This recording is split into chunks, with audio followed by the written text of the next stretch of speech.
Partez d'ici immédiatement, vous n'avez rien à faire ici. Le shérif Stone désigna la porte du restaurant. Nous faisons simplement un déjeuner en famille, répondit Marcus calmement. Je m'en fiche, vous dérangez mes citoyens. Coleman s'approcha agressivement. Peut-être avez-vous besoin d'une leçon de respect. Angela serra la main de Jayden, sentant le danger s'intensifier. Vous allez partir de votre plein gré ou de force, menaça Stone. Ce qu'ils ignoraient, c'est qu'il faisait face à un général décoré ayant commandé des milliers de soldats au combat. Avant de plonger dans l'histoire, laissez un commentaire ci-dessous et dites-nous d'où vous nous regardez.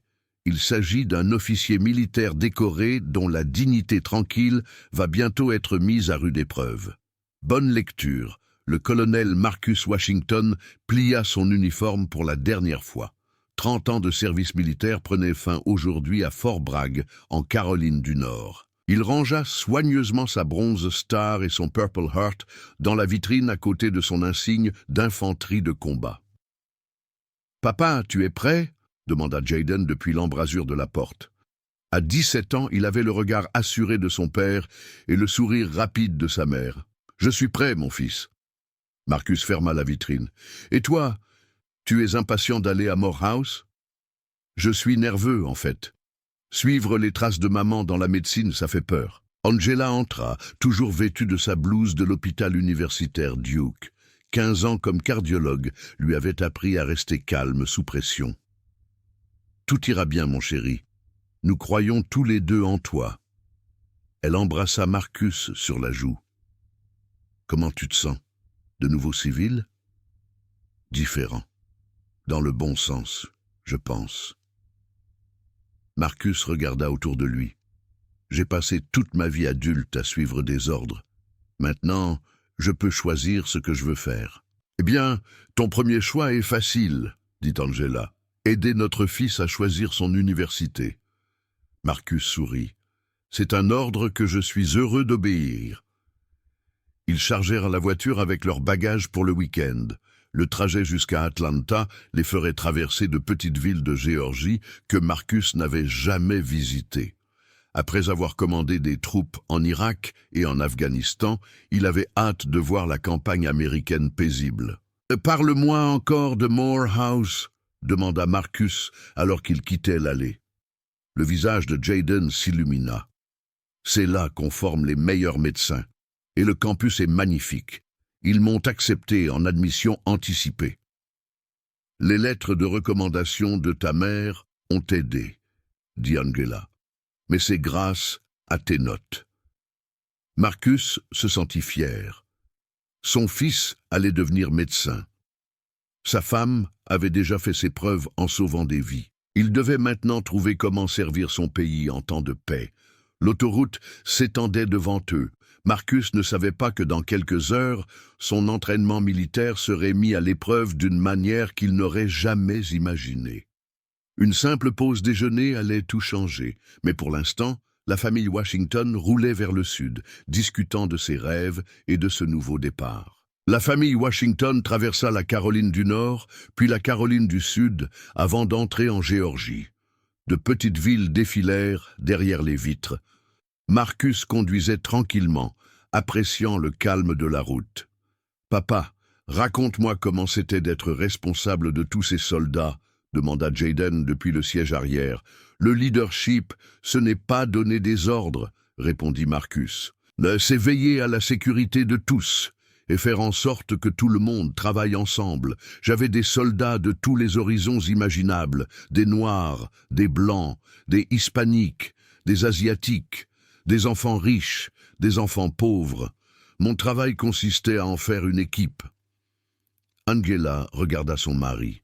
« Il est modeste. Il a reçu des médailles pour avoir maintenu la cohésion de son unité sous le feu ennemi. Le vrai talent, c'était d'empêcher les bagarres avant qu'elles ne commencent, » dit Marcus. « On apprend à lire les gens, à savoir quand quelqu'un est en colère ou a peur, à le calmer avant que les choses ne dégénèrent. » « Comme en thérapie ?» demanda Jayden. « Exactement. Parfois, la meilleure arme est une voix calme et de la patience. » Ils s'arrêtèrent sur un champ de bataille de la guerre civile. Marcus lut les panneaux indiquant les soldats qui étaient morts là. Ces hommes se sont battus les uns contre les autres. Aujourd'hui, leurs petits-fils servent ensemble dans mon ancienne unité. C'est ça, le progrès. Angela lui serra la main. Tu vois toujours le bon côté des gens. Je n'ai pas le choix. Surtout maintenant que j'ai quitté l'armée. Ce pays a encore du travail à faire. Ils remontèrent dans la voiture. La campagne géorgienne défilait. De petites fermes, de vieilles églises, des villes qui semblaient n'avoir pas changé depuis 50 ans. Tu es nerveux à l'idée de visiter l'école ? Demanda Angela à Jayden. Un peu, et si je ne m'y plais pas ? Tout ira bien, lui répondit Marcus. Tu es intelligent, gentil et travailleur. C'est tout ce qui compte. En plus, tu as de bons parents, ajouta Angela en riant. Ils traversèrent une autre petite ville. Jayden lut le panneau de bienvenue. Millfield, Géorgie, 2847 habitants. Fondé en 1898. Ça semble être un bon endroit pour s'arrêter déjeuner, dit Marcus. Aucun d'entre eux ne savait que cette décision mettrait à l'épreuve tout ce que Marcus avait appris sur le fait de rester calme sous pression. En 1 heure, ces 30 années d'entraînement militaire allaient être mises à rude épreuve. À midi, la famille Washington se gara sur le parking du Dixie's Diner. Le restaurant était là depuis 40 ans. Un petit drapeau confédéré était accroché à côté de vieilles photos des familles fondatrices de la ville. Betty Sue, la propriétaire âgée, s'approcha de leur table. Elle était polie mais froide. « Que puis-je vous servir ?»« 3 thés sucrés et la carte, s'il vous plaît, » répondit Angela avec un sourire. Betty Sue acquiesça et s'éloigna sans lui rendre son sourire. Marcus regarda autour de lui. La plupart des clients étaient des fermiers blancs et des ouvriers locaux. Ils fixaient la famille Washington. Certains chuchotaient entre eux et les montraient du doigt. « Papa, les gens nous regardent, » dit Jayden à voix basse. « Je sais, mon fils. Ne fais pas attention à eux. Nous avons tout à fait le droit d'être ici. » Un homme âgé au comptoir se retourna complètement pour les fixer. Une femme avec 2 enfants déplaça sa famille vers une table plus éloignée. Angela tendit la main et serra celle de Marcus. « On devrait peut-être commander à emporter. »« Non, » répondit Marcus calmement. « Nous n'avons rien fait de mal. Nous sommes juste une famille qui déjeune. » Betty Sue apporta leurs boissons. Elle les posa rapidement sans les regarder. « Pouvons-nous commander maintenant ?» demanda Marcus poliment. « Je suppose, » répondit Betty Sue. Elle ne sortit pas son carnet de commandes. « 3 hamburgers avec des frites, s'il vous plaît. » Betty Sue s'éloigna sans rien noter. « Elle n'a pas noté notre commande, » remarqua Jayden. « Elle s'en souviendra, » dit Marcus, mais il n'en était pas sûr. Les autres clients continuaient de les fixer du regard. Certains se levèrent et laissèrent de l'argent sur leur table avant de partir sans finir leur repas. Marcus avait mangé dans des bases militaires partout dans le monde.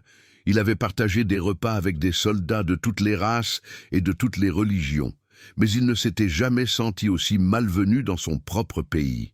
« Combien de temps avant d'arriver à Atlanta ?» demanda Angela. « Environ 2 heures, » répondit Marcus, après avoir mangé. Ils ne savaient pas que leur repas allait bientôt être interrompu et que rester calme allait devenir la chose la plus difficile qu'il ait jamais faite. La porte s'ouvrit et le shérif Bradley Stone entra. Il avait 48 ans et contrôlait Millfield depuis 20 ans. Derrière lui venait l'officier Rick Coleman, 28 ans, connu pour son agressivité envers les étrangers.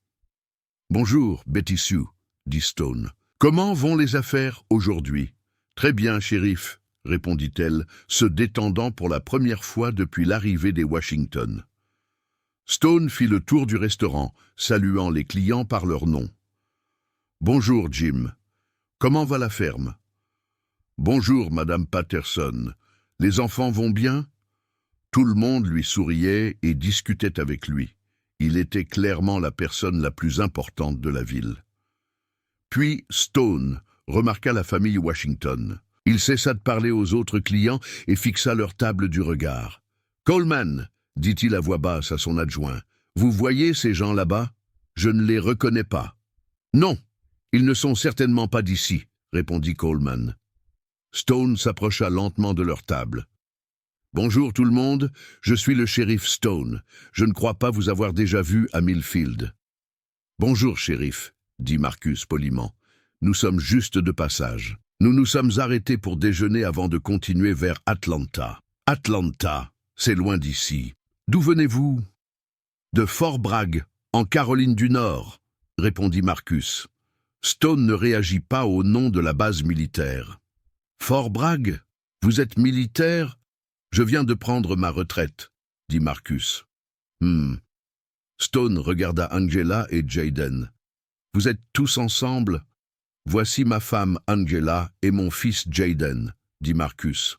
Coleman s'approcha. Shérif, parfois les gens de l'extérieur apportent des ennuis. On devrait peut-être s'assurer que tout va bien. Stone acquiesça. Bonne idée, Coleman. On n'est jamais trop prudent de nos jours. Marcus sentit la tension monter. Dans l'armée, il aurait désamorcé la situation avec humour ou respect, mais ces hommes semblaient chercher la confrontation. « Y a-t-il un problème, messieurs » demanda Angela. « Pas encore » répondit Stone, « mais la journée ne fait que commencer. Je vais avoir besoin de voir vos papiers, dit Stone. C'est juste par mesure de sécurité, vous comprenez ?» Marcus sortit lentement son portefeuille. Il en tira son permis de conduire et sa carte d'identité militaire. Stone les prit et les regarda rapidement, sans vraiment les lire. « Marcus Washington » dit Stone à voix haute. « Fort Bragg !» Il tendit les papiers à Coleman, qui y jeta à peine un coup d'œil. « C'est votre fils » demanda Coleman en désignant Jayden. « Oui, c'est lui » répondit Marcus fermement. « C'est drôle » dit Coleman. « Nous avons eu des actes de vandalisme la semaine dernière. Un jeune homme correspondant à sa description a été vu près des lieux. »« C'est impossible » dit Angela d'un ton sec. « Nous ne sommes jamais venus dans cette ville avant aujourd'hui. » Coleman s'approcha de Jayden. « Peut-être que tu veux me dire où tu étais mardi soir dernier. »« Il était à la maison en Caroline du Nord. Il faisait ses devoirs, » répondit Angela. « Je ne vous ai pas parlé, madame, » rétorqua Coleman sèchement. Marcus se leva lentement. « Monsieur l'agent, vous n'avez pas à parler ainsi à ma femme. »« Asseyez-vous, » ordonna Coleman. « Je préfère rester debout, » répondit Marcus calmement. Il s'interposa entre Coleman et Jayden. « Je vous ai dit de vous asseoir. » Coleman poussa violemment Marcus à l'épaule. L'entraînement militaire de Marcus prit automatiquement le dessus. Il recula d'un pas sur le côté, faisant trébucher Coleman qui tomba en avant.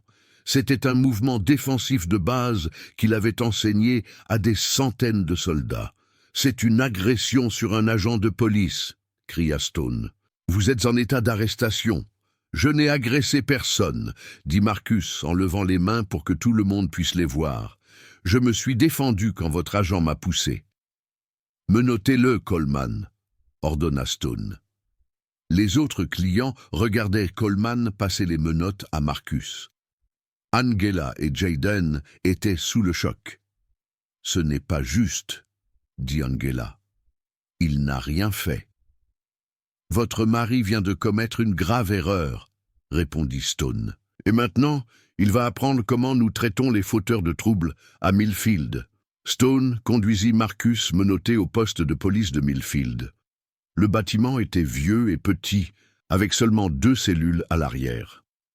« Mettez-le dans la cellule 2, » dit Stone à Coleman. « J'ai besoin de mener l'enquête. » Marcus entra calmement dans la cellule. Il avait connu pire pendant son service militaire. Il fallait rester concentré et vigilant. Stone prit le téléphone portable et le portefeuille de Marcus. Il les jeta dans un tiroir du bureau sans les regarder attentivement. S'il avait examiné la carte d'identité militaire, il aurait vu le grade et les médailles de Marcus. « Combien de temps comptez-vous me garder ici ?» demanda Marcus. « Aussi longtemps qu'il le faudra » répondit Stone. « Agresser un policier, c'est grave. »« Je n'ai agressé personne. Je me suis défendu quand votre agent m'a poussé. Ce n'est pas ce qu'a vu Coleman, et son parole a plus de poids que la vôtre ici. » Marcus s'assit sur le banc étroit. Il utilisa des techniques de respiration apprises lors d'un stage de survie pour rester calme. Il étudia la disposition du poste, compta les agents et nota leurs habitudes. De retour au restaurant, Angela et Jayden étaient assis dans leur voiture, ne sachant pas quoi faire. « Maman, qu'est-ce qu'on va faire ?» demanda Jayden. « Je ne sais pas encore, mais on ne va pas laisser ton père ici. » Betty Sue s'approcha de leur voiture. « Vous feriez mieux de quitter la ville, » dit-elle doucement. « Le shérif Stone n'aime pas que les étrangers causent des problèmes. »« Nous n'avons causé aucun problème, » répliqua Angela. « Ils nous ont attaqués. Peu importe ce qui s'est réellement passé. Ce qui compte, c'est ce que Stone dit qu'il s'est passé. » Angela démarra la voiture. « Nous devons trouver un avocat et un endroit où loger. » Mais elle allait bientôt découvrir qu'à Millfield, le shérif Stone ne contrôlait pas seulement le poste de police. Il avait des amis partout et ils travaillaient tous ensemble pour faire taire les étrangers. Marcus était assis dans sa cellule, ignorant que sa famille était sur le point d'affronter ses propres problèmes. Angela se rendit au premier cabinet d'avocat qu'elle trouva. La secrétaire leva les yeux lorsqu'ils entrèrent. « Nous devons parler à Monsieur Davis au sujet de l'arrestation de mon mari, » dit Angela. « Je suis désolé, mais Monsieur Davis est au tribunal toute la semaine, » répondit la secrétaire sans vérifier l'agenda. Ils essayèrent 2 autres cabinets d'avocats.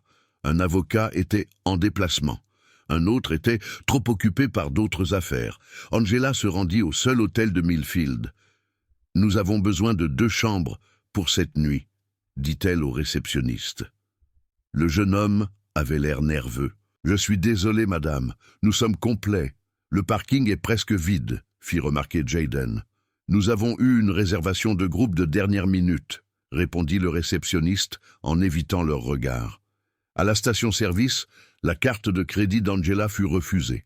Puis, sa carte de débit fut également refusée. Elle savait pourtant que les 2 cartes fonctionnaient très bien ce matin-là. « Que se passe-t-il, maman ?»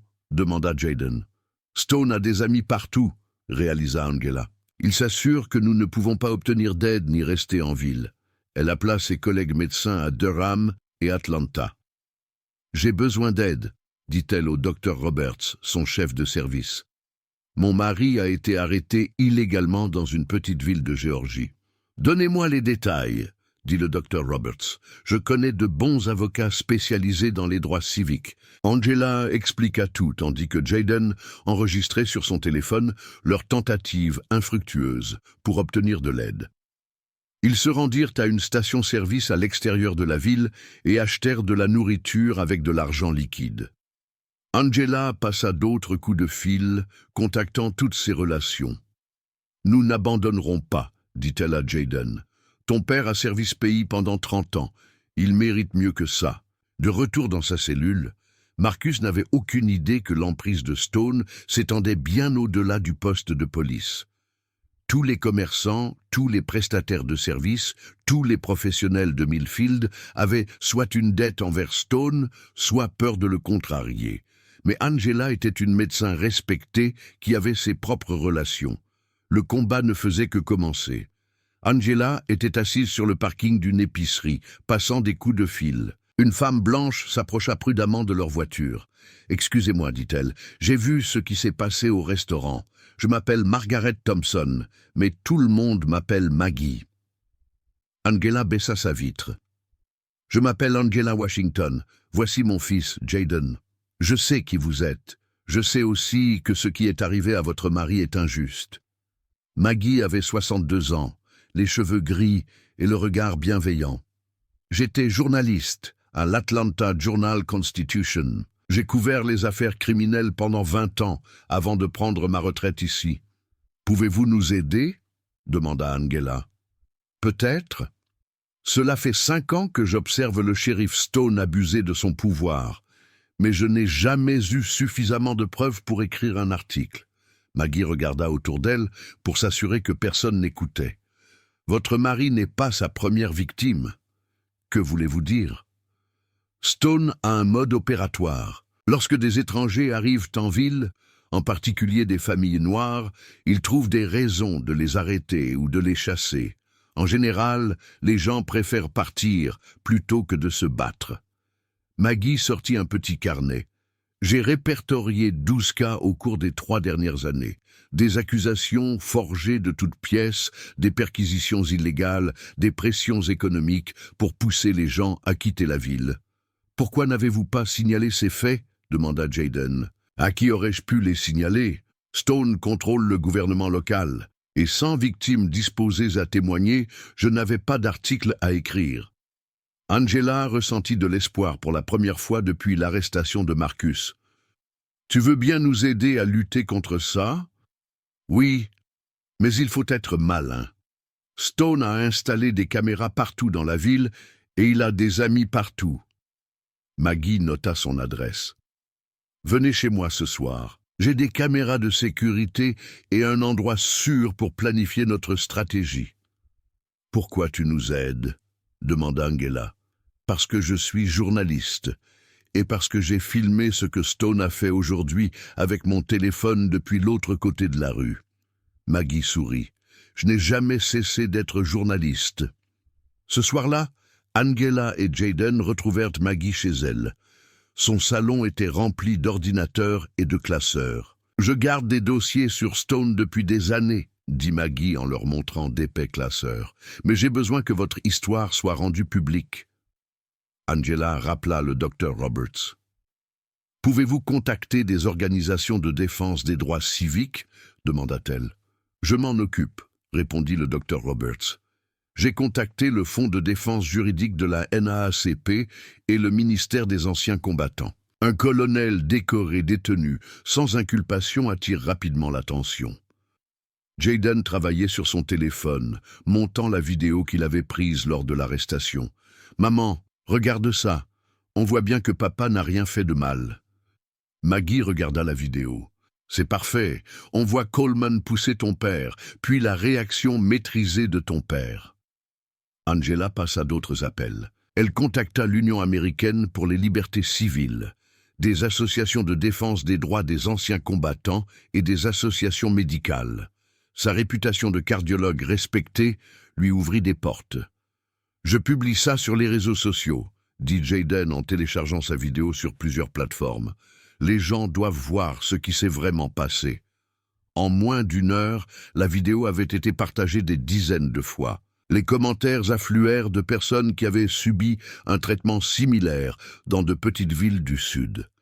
Maggie a fait appel à ses contacts dans le milieu journalistique.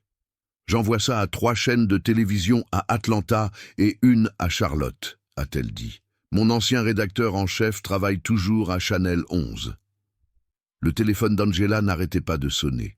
Des avocats, des militants et des journalistes voulaient en savoir plus sur le cas de Marcus. « On attire l'attention, » a déclaré Angela à Jayden, « mais nous devons agir vite avant que Stone ne se rende compte de ce que nous faisons. » Maggie leur a montré les habitudes de patrouille de Stone.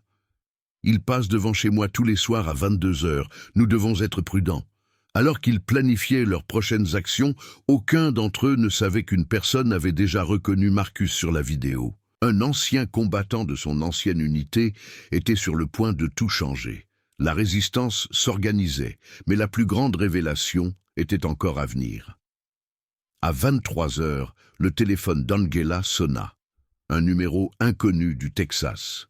« Madame, est-ce au sujet du colonel Washington ?» demanda la personne au bout du fil. « Oui, mais qui êtes-vous ?»« Sergent-chef Tony Martinez. J'ai servi sous les ordres du colonel Washington en Afghanistan. Je viens de voir la vidéo en ligne. » Angela a mis le haut-parleur pour que Maggie et Jayden puissent entendre. « Votre mari m'a sauvé la vie 2 fois, » a poursuivi Martinez. « Il a reçu la Bronze Star et la Purple Heart. Il a commandé 800 soldats au combat. C'est du colonel Marcus Washington dont nous parlons. »« Oh mon Dieu !» a murmuré Maggie. Martinez a continué. « Madame, je publie cette vidéo sur tous les groupes Facebook militaires que je connais. La communauté des anciens combattants doit voir ça. » En moins de 20 minutes, le téléphone d'Angela n'arrêtait pas de sonner. Des anciens combattants de tout le pays appelèrent pour offrir leur aide. « Le colonel Washington m'a formé à Fort Benning, » a déclaré l'un d'eux.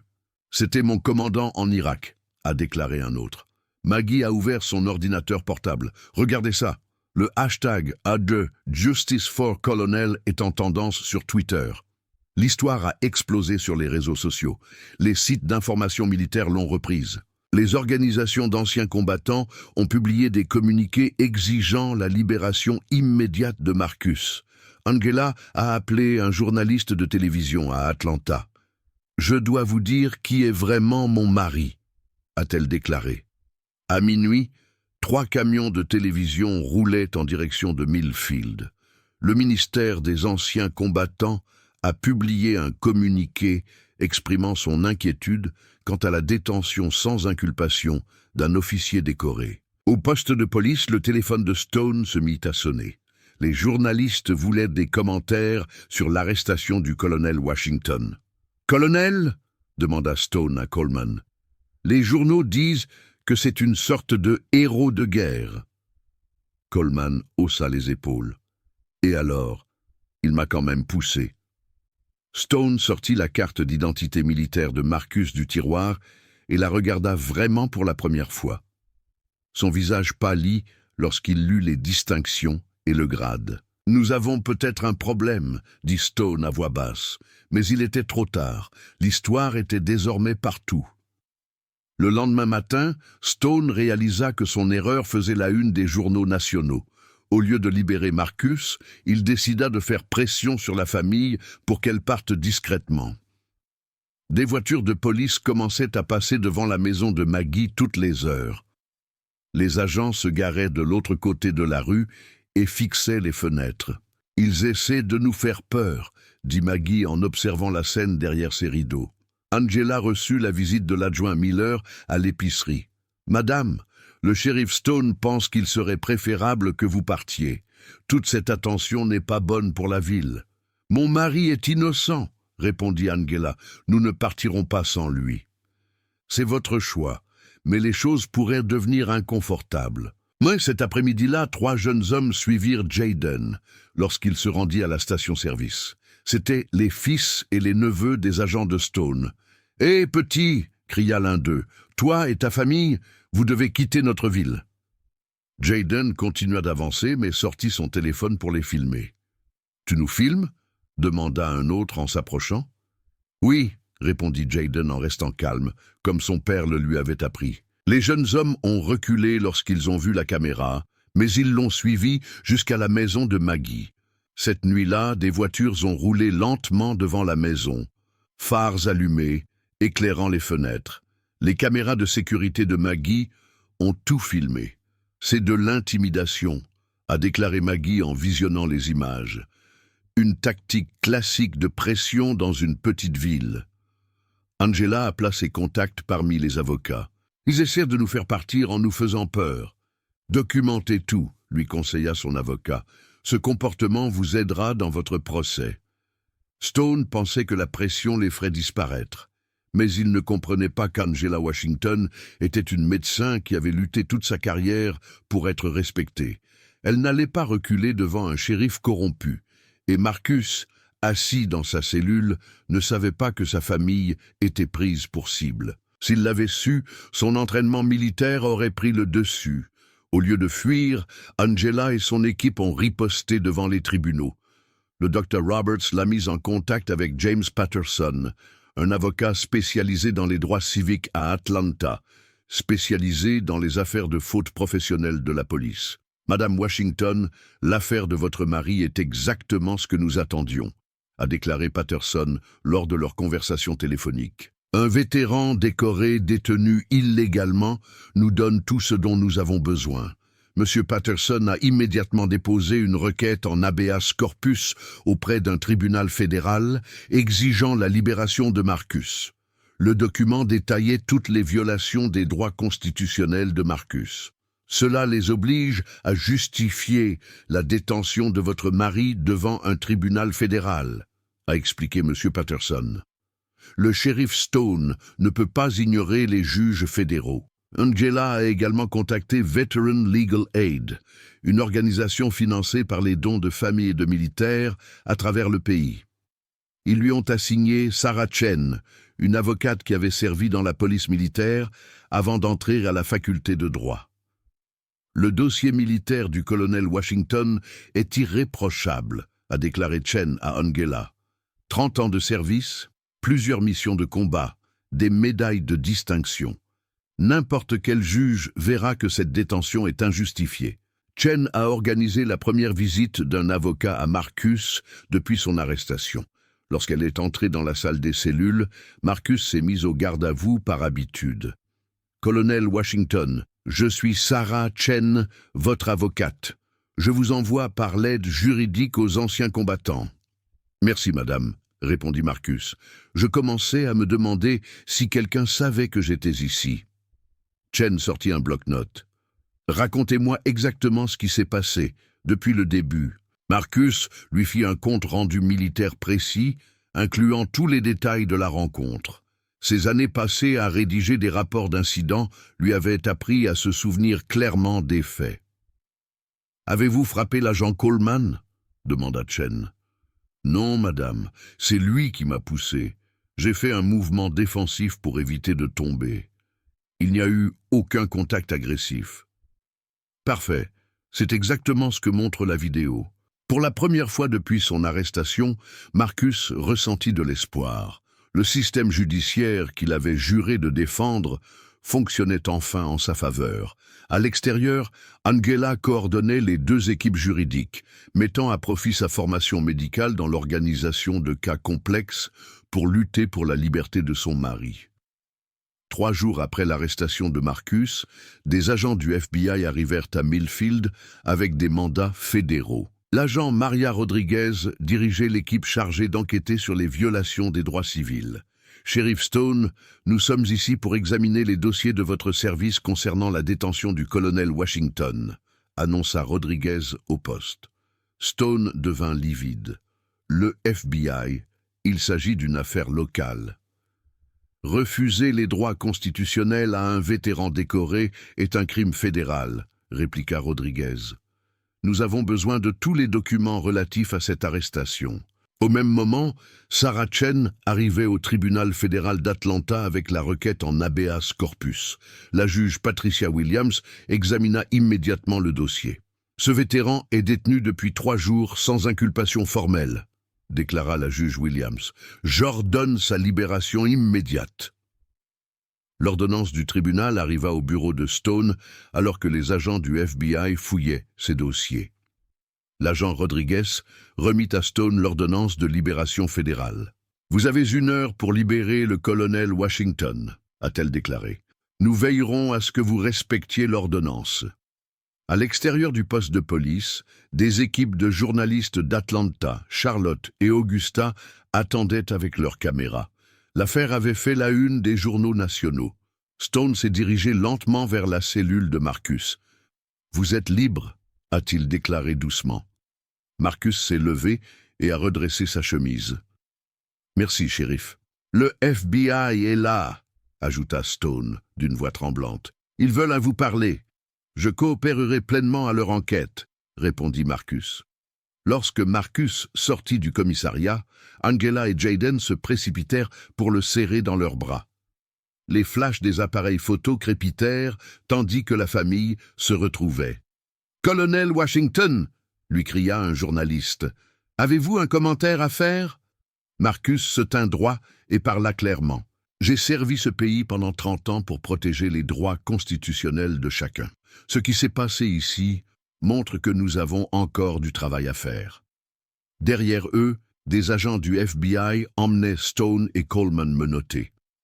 Le système corrompu qui contrôlait Millfield depuis 20 ans était enfin brisé.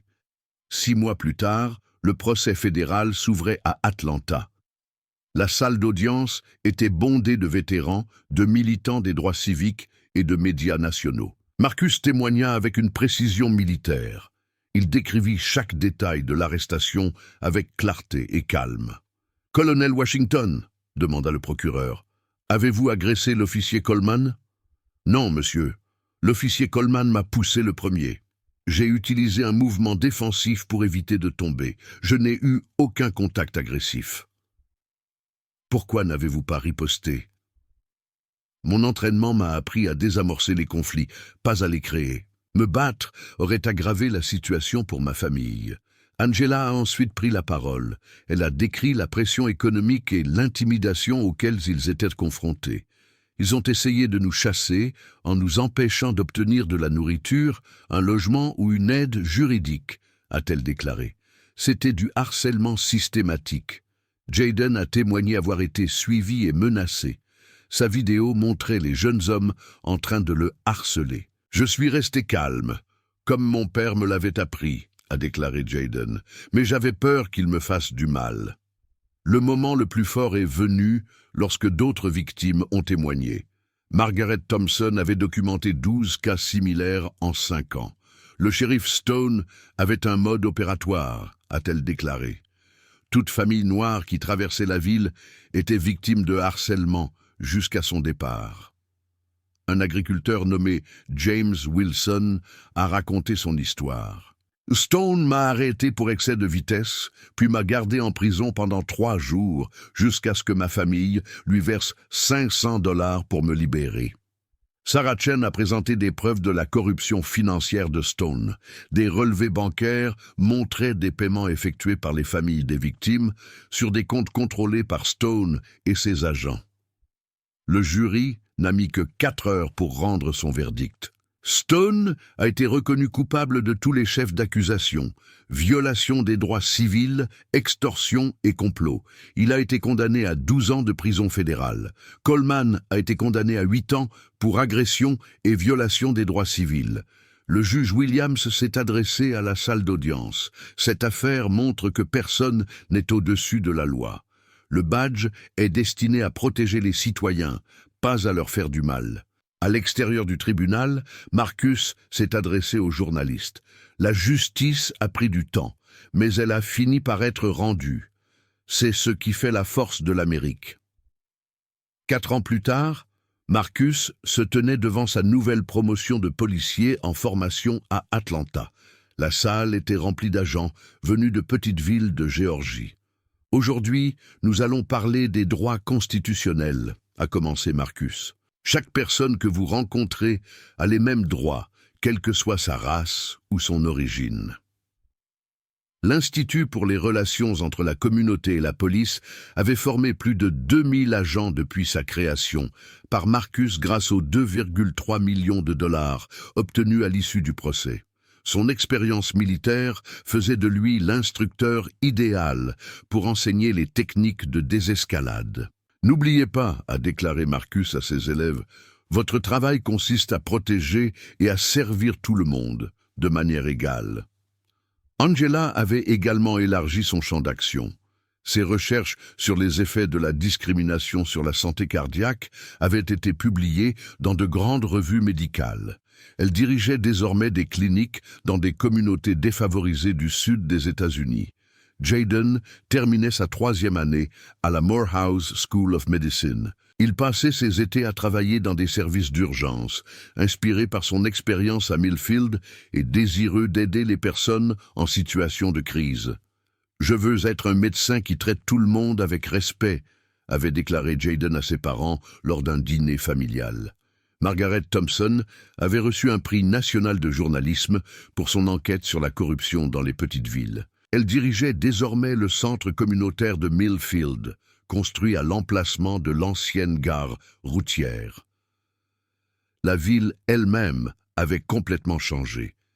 Les nouveaux dirigeants avaient mis en place des programmes pour favoriser la compréhension entre les races et l'égalité de traitement.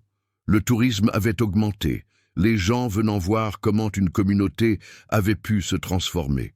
Marcus retournait souvent à Millfield pour prendre la parole au centre communautaire. « Le changement est possible », disait-il à son auditoire, « mais il faut le courage des gens ordinaires qui refusent d'accepter l'injustice. » Lors d'une visite, Betty Sue, la serveuse du restaurant, s'approcha de lui. « Colonel Washington, je tiens à m'excuser pour la façon dont j'ai traité votre famille ce jour-là. »« Merci, » répondit Marcus. « Nous avons tous la possibilité de nous améliorer. Marcus avait trouvé sa mission après l'armée, veiller à ce que la Constitution protège tout le monde de manière égale. Son expérience dans une petite ville avait entraîné des changements dans tout le pays. Le colonel à la retraite était devenu quelque chose de plus puissant, un enseignant de la justice.